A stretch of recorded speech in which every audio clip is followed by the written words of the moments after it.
All right, so let's get started. And Congress MP Rahul Gandhi, who's set to launch the party's Bharat Jodo Yatra from Kanyakumari later today, is at his father and former Prime Minister Rajiv Gandhi's memorial in Tamil Nadu's Sri Perembudur. The Congress is seeking to flag economic disparities, social polarization and political centralization while attempting to make gains in what is often described as a battle of ideologies. It is the longest yatra undertaken by the party, Gargi.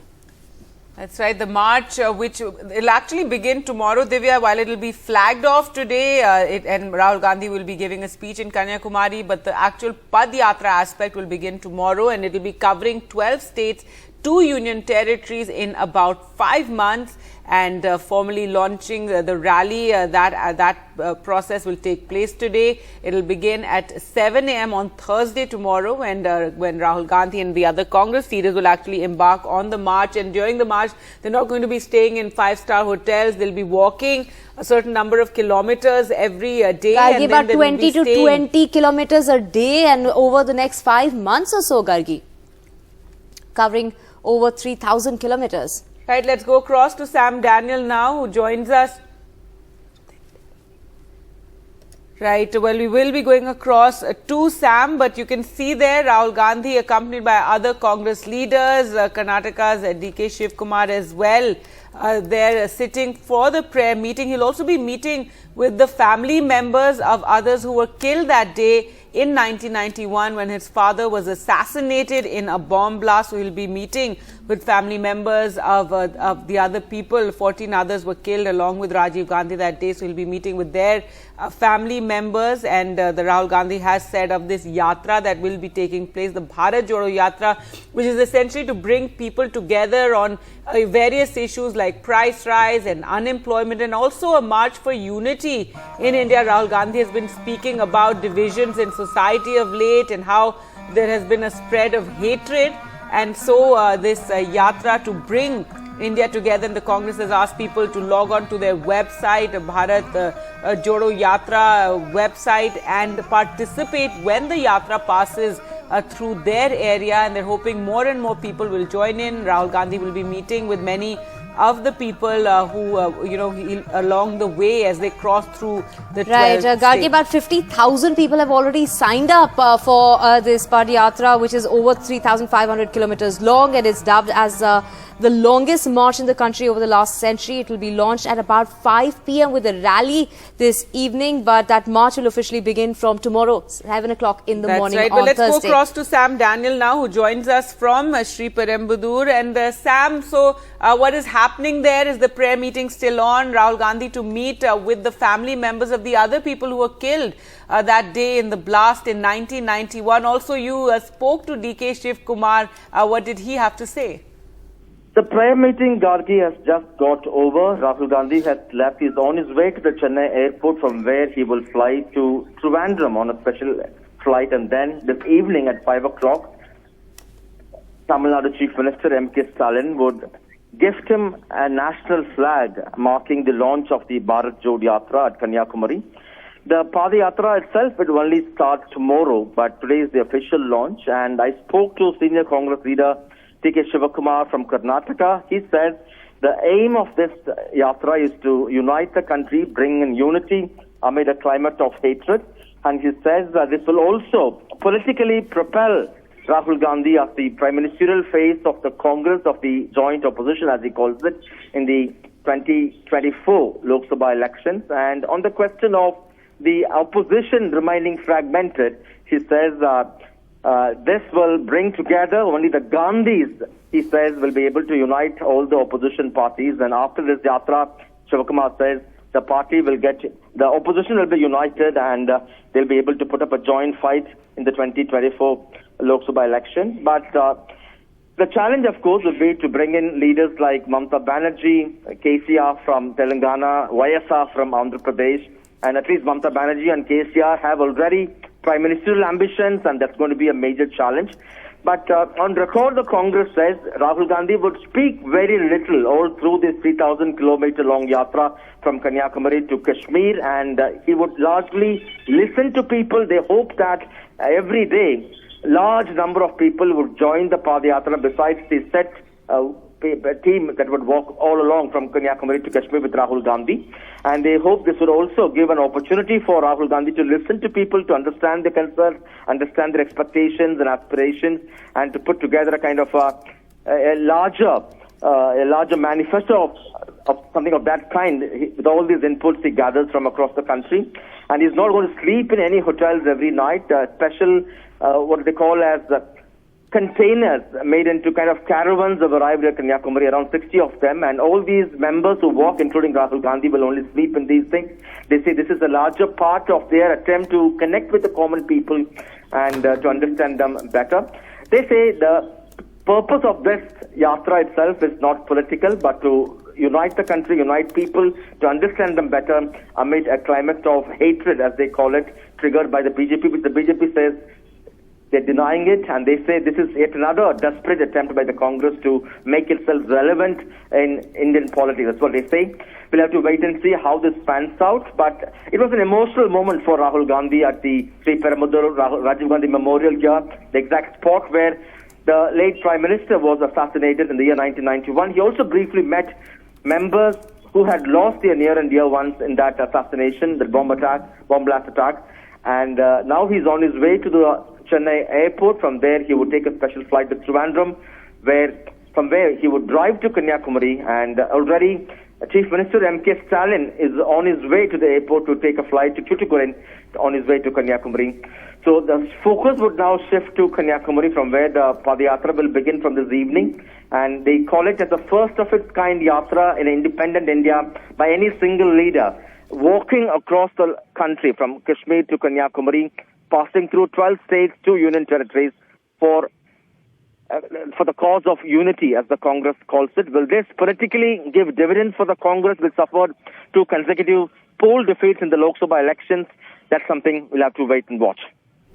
Right. Thank you so much, Sam, for joining us with all those details. Of course, that yatra, which is over 3,570 kilometers, and Gargi, it will include many leaders of the Congress. They'll be walking 6 to 7 hours a day, and the participants plan to walk around 22 to 23 kilometers daily. The Congress has asserted that this yatra is not a man ki baat, but to ensure people's concerns reach Delhi. So it has classified about 119 leaders, including Rahul Gandhi, as the Bharat Yatris. Let's just take into account the kind of route that they'll be taking, Gargi. That's right, and there you can see the map of the route the Padyatris will be taking. Well, let's go back to Sam, who joins us from Sri Perambuduru. And Rahul Gandhi has now left after the prayer meeting here. Sam, you spoke to D.K. Shivkumar, and the Congress really hoping this propels him as a kind of national leader after this Padyatra that's going to take around, several months to cover this entire distance. And they're really hoping that this will be a big push. Nothing like this has happened in recent times, all the way from Kanyakumari to Kashmir. That's right. The Congress is extremely optimistic that, number one, this will unite the country. This will also help people understand the issues pressing them, both in terms of the communal divide, as they call it, and in terms of employment, in terms of price rise and things like that, which affect the common man. They say the mission of this Padayatra itself, Gargi and Divya, is not political, is to unite people, to send them the message of unity amid a climate of hatred triggered by the BJP, as they call it. The BJP denies this. And for Rahul Gandhi, it was a emotional moment, the time he spent in that prayer meeting at this Rajiv Gandhi Memorial, the exact spot where his father was assassinated in the year 1991. After around half an hour of the prayer meeting, he also briefly met members of the families who had lost their near and dear ones in that assassination. And now he's on his way, and they say this is the first of its kind walk across the country by any leader in independent India. More than 3,500 kilometers, passing through 12 states and 2 union territories. And they say Rahul Gandhi himself would speak very little all through this Padayatra, and he would use this kind of a Padayatra to speak to as many people possible, to understand their concerns, understand their aspirations, their hopes, their expectations, and which they hope will also propel Rahul Gandhi as the automatic or natural prime ministerial face of the opposition. It's still a huge challenge for the Congress, which suffered 2 consecutive poll defeats at the Lok Sabha elections. The opposition is still fragmented, divided. We have leaders like Mamata Banerjee, KCR having prime ministerial aspirations, and they're not on board as part of the joint opposition. But they look at the development in Odisha as a good beginning, and they hope that this yatra, how many ever months this takes, could actually propel him as a kind of a united face, automatic choice, and this will improve Rahul Gandhi's stature at a national level in a big way, hoping to prepare the Congress party, consolidate their position, and also bring together the opposition. When I spoke to Shivakumar, the leader from Karnataka, he made 3 important points. He says this will make Rahul Gandhi the automatic choice of the party and of the opposition to be the prime ministerial face. He says this yatra will also unite the opposition. They are very hopeful that leaders like Mamata Banerjee, KCR, YSR, after this yatra, would be joining hands to put up a joint, united fight by the opposition. And they say only the Gandhis can unite the country the way they had done during the independence years. So that's the expectation, hope of the Congress. We'll have to wait and see. But on the ground, the meeting will start around 5 o'clock this evening at Kanyakumari. Tamil Nadu Chief Minister MP will present Rahul Gandhi at Tricolor and kickstart that. But the Padayatra itself would only start tomorrow. There will be a public meeting as well in Kanyakumari. Lots of hopes and expectations. But the BJP calls this as a desperate attempt by the Congress to stay relevant in Indian politics. That's what some leaders in the Tamil Nadu BJP say. Gargi and Divya.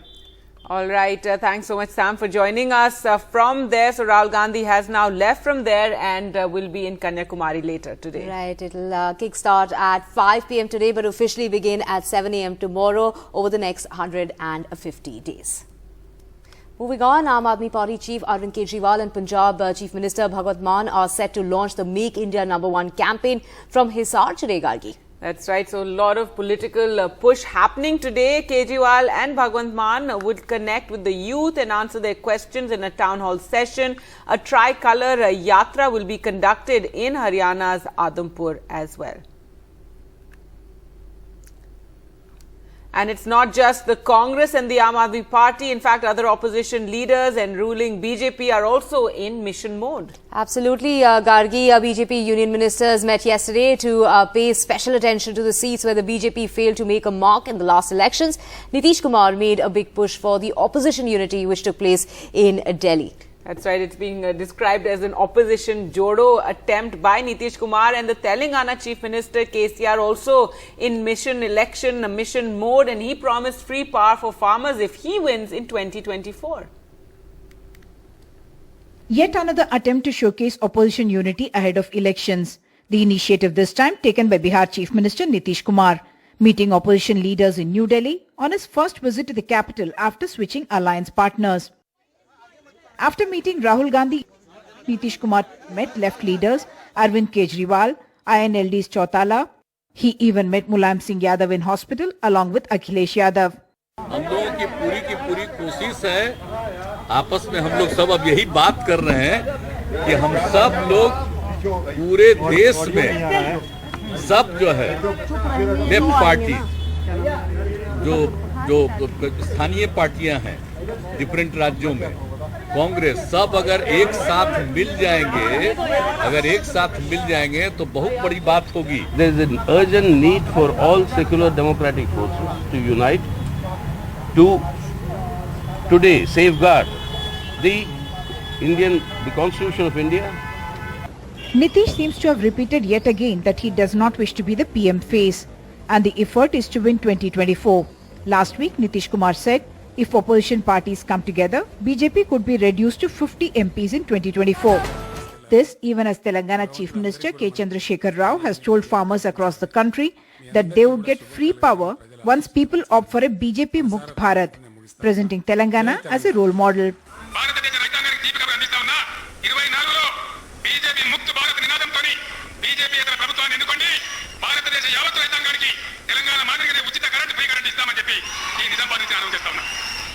With hectic movement in the opposition space, the BJP too has stepped on the gas. A key meet in the national capital, chaired by party chief JP Nadda and Home Minister Amit Shah. The duo met with senior ministers who were tasked with the job of spotting reasons and giving suggestions on how the BJP can do well on 144 seats where they lost in 2019. The ruling party plans to make structural changes in these seats based on the suggestions. Opposition parties are not just trying to come together despite their obvious internal contradictions. They are also trying to present to the people alternate models of governance and administration, hoping they resonate with people's issues. With Sunil Prabhu in Delhi, in Hyderabad, Uma Sudhir, NDTV. All right, let's move away from the politics and focus on Bengaluru that has been suffering from waterlogging and rainfall, and this is in the eastern part of the city. In fact, that we're seeing these scenes of the roads being completely waterlogged. Schools in parts of Bengaluru will remain closed today. The city continues to grapple with this flooding and waterlogged streets for 3 straight days. That was yesterday. Rapid and unplanned urbanization has led to the massive floods that have hit many parts of the country's IT capital. And in fact, Information and Technology Minister Dr. Ashwath Narayan will be holding a meeting with leaders of the IT sector in the Vidhan Sabha at 5 today to discuss the flood in the IT corridor. Torrential rain for the last 2 to 3 days have unleashed chaos as far as the city is concerned, especially on its IT corridor and the arterial roads. And in nearby residential areas, roads got waterlogged and water and electricity lines were snapped. Tractors were pressed into service to rescue residents in some of the posh housing colonies. And now dramatic videos are coming out of flooded roads and houses submerged, and expensive cars made the rounds on social media, Gargi. That's right. Residents in one of the colonies are being rescued on tractor trolleys as their Lexuses and BMWs and Range Rovers and Bentleys were all submerged in the flood water. Now remember, this is, as we're saying, in the eastern part of the city where a lot of development has taken place closer to the IT sector, and it is the IT corridor that has seen the flooding and a lot of criticism as well over the fact that it is near lakes, and some lakes were even encroached upon and low-lying areas, Gargi, yes, where construction shouldn't have taken place. So this the mess that we are seeing, it's a perennial problem as far as Bengaluru is concerned. We see a similar situation when it comes to Mumbai. It rains equal amounts actually between Mumbai and Bengaluru, and however, Mumbai also does get waterlogged, but in a day's time it does clear out. Here you can see Bengaluru, it's been days altogether. It's taken 2 to 3 days, and yet they haven't managed to get the water out. That's right. So let's take a look at this report of how a lot of techies and even founders of unicorns had to be rescued on tractors.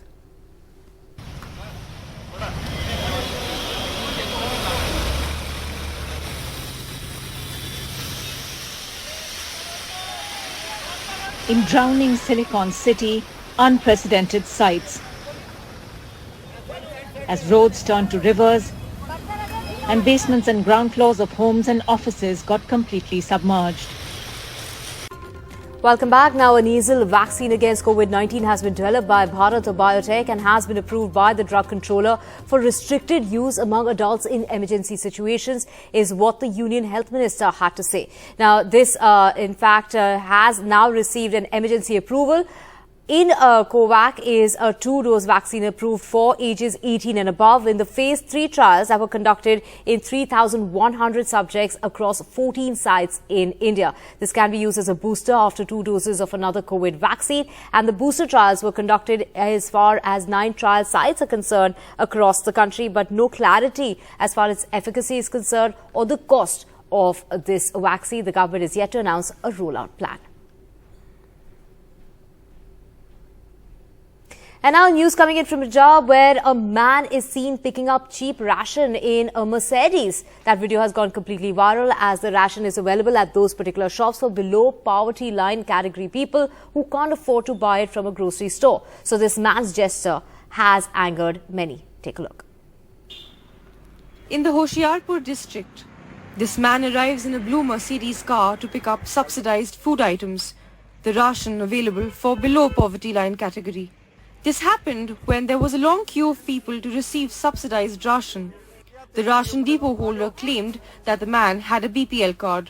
ਜਿਹੜੇ card ਬਣਾਏ ਹੋਆ ਇਹ ਬਣਾਇਆ ਹੋਆ ਸਰਕਾਰ ਦੇ department ਨੇ ਠੀਕ ਹੈ ਜੀ ਇਹਦੇ ਵਿੱਚ ਸਾਡਾ ਕੋਈ ਰੋਲ ਨਹੀਂ ਕਾਰਡ ਦੇ ਵਿੱਚ ਉਹਨਾਂ ਦੇ ਕਾਰਡ ਕਿੱਦਾਂ ਬਣੇ ਕੀ ਬਣੇ ਇਹਦੇ ਬਾਰੇ ਮੈਨੂੰ ਜਾਣਕਾਰੀ ਨਹੀਂ ਆ ਮੇਰੇ ਕੋਲ ਜ਼ਿਆਦਾਤਰ ਜਦੋਂ ਵੀ ਅਸੀਂ ਪਰਚੀਆਂ ਕੱਢਦੇ ਆ After the controversy over the video, the man who drove the Mercedes said it was his relative's car. ਗੱਡੀ ਉਹ ਕਿਸੇ ਸਾਡੀ ਨਹੀਂ ਆ ਕਿਸੇ ਸਾਡੇ ਰਿਸ਼ਤੇਦਾਰ ਦੀ ਆ ਇੱਥੇ ਸਾਡੇ ਲਾਗੇ ਖੜੀ ਕਰਦੇ ਉਹ ਬਾਹਰ ਰਹਿੰਦੇ ਵਿਦੇਸ਼ 'ਚ ਗਵਰਨਮੈਂਟ ਸਕੂਲ 'ਚ ਬੱਚੇ ਪੜ੍ਹਦੇ ਸਾਡੀ ਤਾਂ ਇੰਨੀ ਉਹ ਵੀ ਨਹੀਂ ਹਸੀਅਤ ਪਿਆ ਅਸੀਂ ਬਾਹਰ ਖਰੇ ਸਕੂਲ 'ਚ ਬੱਚੇ ਪੜ੍ਹਨੇ ਪਾਈਏ ਆਪਣੇ Ahead of the launch of the free delivery of Atta scheme, the Punjab government ordered verification of all beneficiaries. ਲਗਭਗ 11 ਲੱਖ ਦੇ ਕਰੀਬ ਜੋ ਸਰਕਾਰਾਂ ਚੋਣਾਂ ਨੇੜੇ ਆਉਂਦੀਆਂ ਰਹੀਆਂ ਅਕਾਲੀ ਭਾਜਪਾ ਦੇ ਰਾਜ ਵਿੱਚ ਵੀ ਜਾਂਦੇ ਟਾਈਮ ਵੇਲੇ ਤੇ ਕਾਂਗਰਸ ਦਾ ਲਾਸਟ ਟਾਈਮ ਜਦੋਂ ਰਿਹਾ ਤੇ ਲਗਭਗ 1 ਕਰੋੜ 53 ਲੱਖ ਦੇ ਨੇੜੇ ਬਣਦੇ ਆ This incident highlights that corruption helps fake beneficiaries avail benefits of government schemes which are meant for the poor and marginalized section of society. With Mohammad Ghazali, Nayantara Singh for NDTV. In other news, India and Bangladesh signed an interim water-sharing agreement for Kushiara River and the first such pact since signing of the Ganga Water Treaty in 1996. Bangladesh's Prime Minister Sheikh Hasina noted that India and Bangladesh share 54 rivers and sought an early conclusion of the Teesta water-sharing agreement. My colleague Maha gets us the details. A partnership that has grown from strength to strength since 1971, when India played a critical role in the liberation of Bangladesh. The two sides have decided to further push this relationship forward with a trade deal in the near future. Bangladesh के निर्यात के लिए आज भारत पूरे Asia में सबसे बड़ा market है. The two sides have already doubled bilateral trade over the last 5 years from $9 billion to $18 billion. Bangladesh is India's biggest trading partner in South Asia.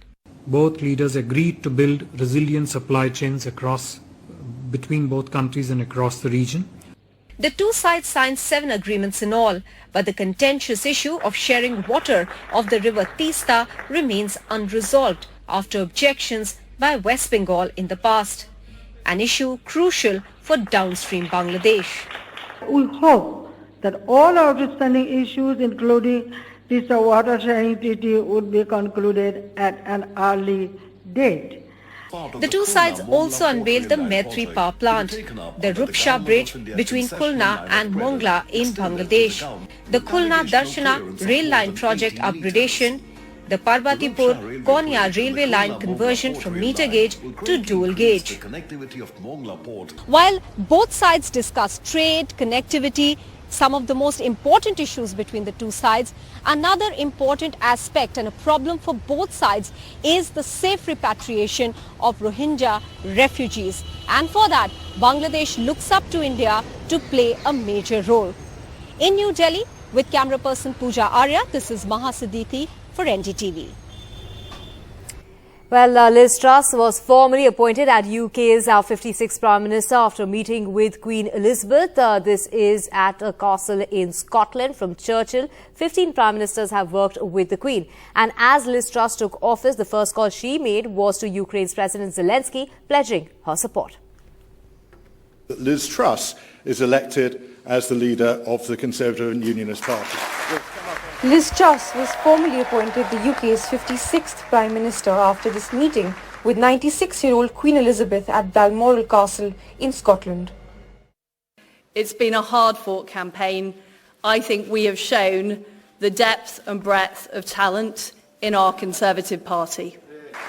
As Truss inherits a cost of living crisis and an economy heading into recession, all eyes are on her cabinet. There is speculation that, for the first time, Britain may not have a single white man in the four most important offices.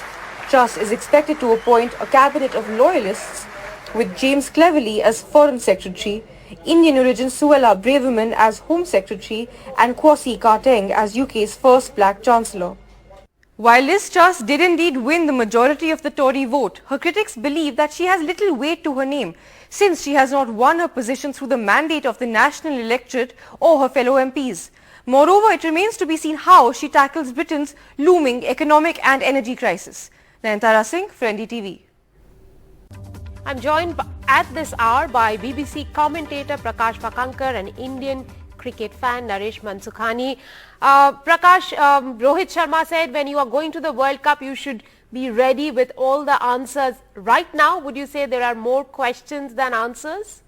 That's very well put. I think you're right. I think there's going to be a fair amount of soul searching, just in terms of balance and which personnel to pick, what conditions to pick and choose from.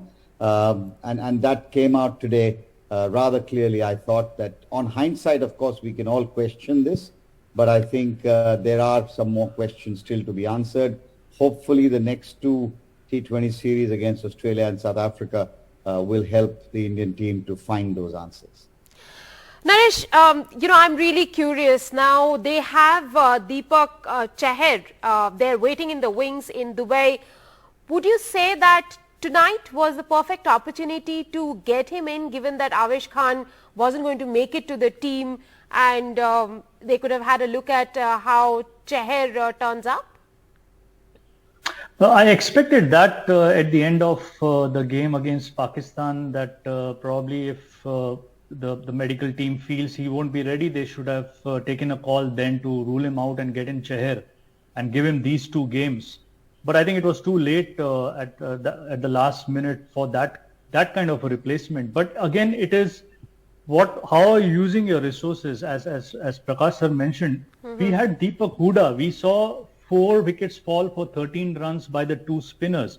Why not 1 over to another spinner in Deepak Hooda who's there in the squad?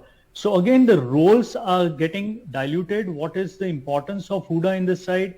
Then why not Dinesh Karthik to continue? So these are the things that need answers to once the team goes back on the drawing board. Prakash, Rohit Sharma keen on backing 3 seamers and 2 spinners. Would you say that's the right combination going into the World Cup? I actually think you need 5 proper bowlers and then Hardik Pandya. That's really what you typically need. I think Avesh Khan's illness certainly put paid to some of those plans. One has to accept that even going into the Asia Cup, the squad seemed a quick bowler short. But that may have been part of the preparation. Maybe they expected the wickets in Dubai to aid spin a little bit more. And maybe that was the thinking. I don't know what it was. But finally, Vika, it all comes down always, as it does, to the space between the ears. How peaceful, how calm can you be under pressure? Simple situation. I was looking very closely at the last 2 balls that were to come as to whether Rishabh Pant would take 1 glove off. How many times have we seen Mahendra Singh Dhoni do that? And many other keepers as well. So sometimes it's that presence of mind. It's very easy for us sitting outside to talk about it. But I think as professionals, these little things can often matter. That doesn't mean the result would have been different, but you've given yourself a better chance to throw down the wickets when you attempt that. That's just one observation, but I think at the end of the day, you have to give credit to Sri Lanka for the way they played, and I think you have to doff your hat and say they were the deserving winners today. I'll come back to how Sri Lanka stole this game, but Naresh, since World Cup for the first time, India has succumbed to 2 back-to-back losses. How worrying is it, given that, we are getting very close to the World Cup right now? Well, it is definitely worrying for the simple fact that, we have made good efforts to come back in the game and then give off the game in the death overs like it happened back-to-back games. The 19th over became very crucial. I feel Arshdeep, if he had 10 to 12 runs, probably he would have got both the wins for us. He's done very well for himself. Probably he's the find for Indian team in the last 3 to 4 months, leaving that drop catch aside. But we need to get the right combination.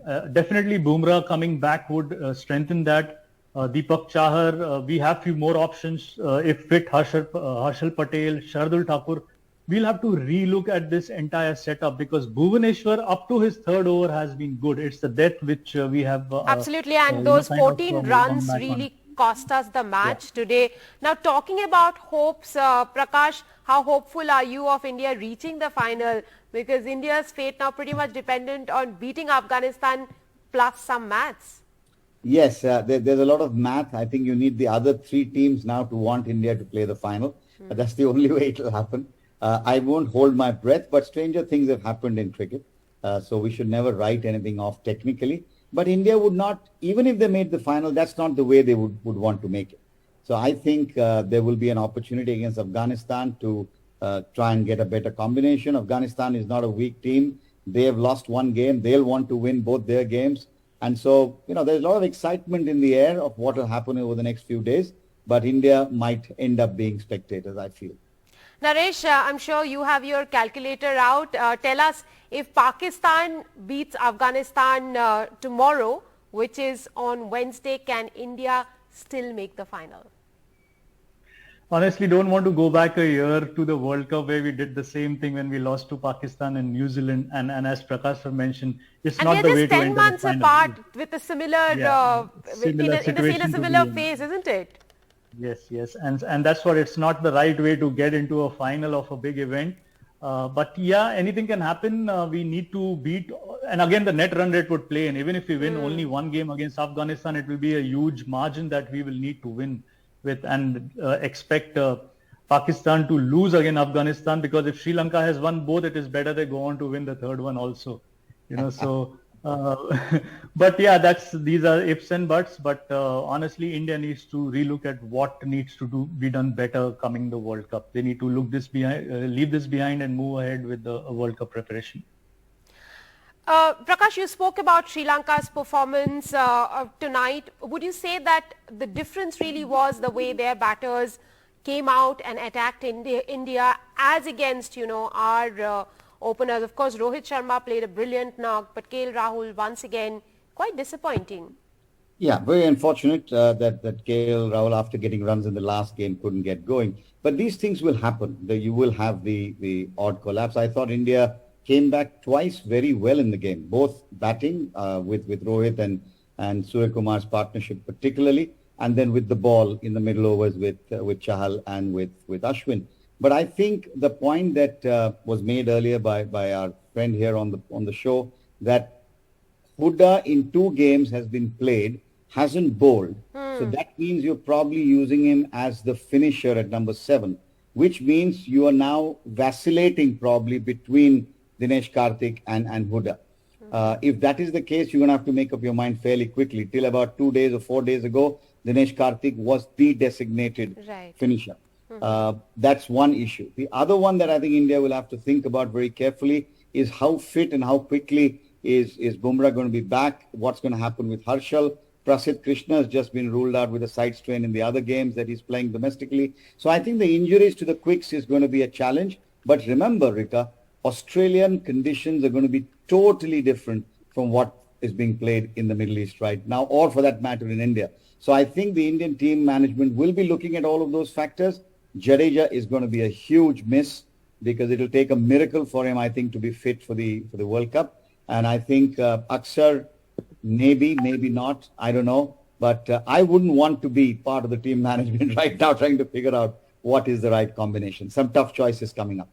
Well, what comes out from discussing the match with you is India's chances in the World Cup will really depend on the fitness of some of their key personnel and who finally gets into the team. Thank you very much, Prakash and Naresh, for joining me on the broadcast at this hour.